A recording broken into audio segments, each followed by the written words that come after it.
श्री गणेशाय नमः। प्रिय बंधुओं, वैसे तो ईश्वर को प्राप्त करने के शास्त्रों में कई साधन बताए हैं, पर इनमें दो साधन बड़े ही मुख्य हैं।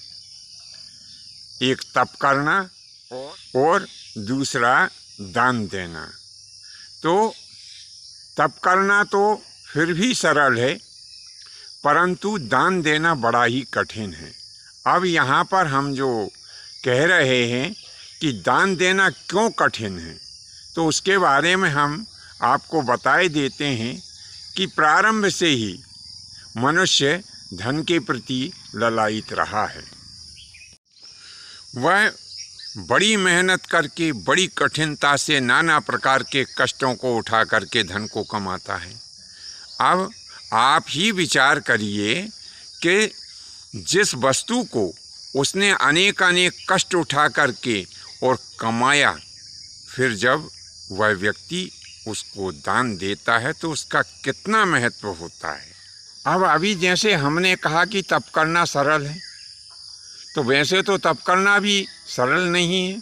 उसके लिए भी अनेक प्रकार के नियम बना करके अपना जीवन नियम और संयम पूर्वक बिताते हुए ईश्वर का चिंतन करना पड़ता है।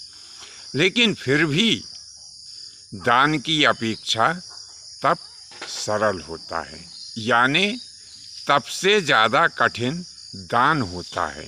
और दान से ज़्यादा कठिन होता है कि उस दान को ग्रहण करने वाले योग्य पात्र की खोज कर लेना। यह दान देने से भी ज़्यादा कठिन होता है, क्योंकि यदि हमारे द्वारा दिया गया दान किसी कुपात्र के पास में पहुंच गया तो वह उस दान का दुरुपयोग करेगा, और जब वह उस दान का दुरुपयोग करेगा तो उसका दोष हमें भी लगेगा, और जब दोष लगेगा तो हमें ना तो ईश्वर की प्राप्ति होगी और ना ही कोई अच्छा लोक प्राप्त होगा। तो हम फिर विचार करें कि दान ग्रहण करने वाला व्यक्ति कैसा होना चाहिए। तो उसके लिए शास्त्रों में बताया है कि दान ग्रहण करने वाला व्यक्ति पूर्ण रूप से संतोषी होना चाहिए, वह लालची नहीं होना चाहिए। दाता उसे जितना भी दान दे दे उसी में उसको संतोष करना चाहिए। उसके मन में ये भाव नहीं होना चाहिए कि दाता मुझे और दे। दाता ने उसे जितना दे दिया है उतने में ही उसको प्रसन्न होकर चाहिए कि वह दाता को शुभ आशीर्वाद प्रदान करे।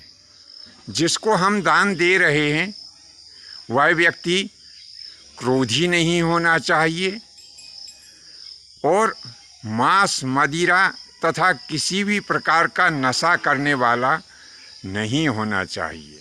अधिकांशतः शास्त्रों में यह भी कहा है कि जो व्यक्ति आपका परिचित हो, जिसके ऊपर आपको पूरा भरोसा हो कि यह हमारे द्वारा दिए गए दान का दुरुपयोग नहीं करेगा, ऐसे ही व्यक्ति को आप दान दें।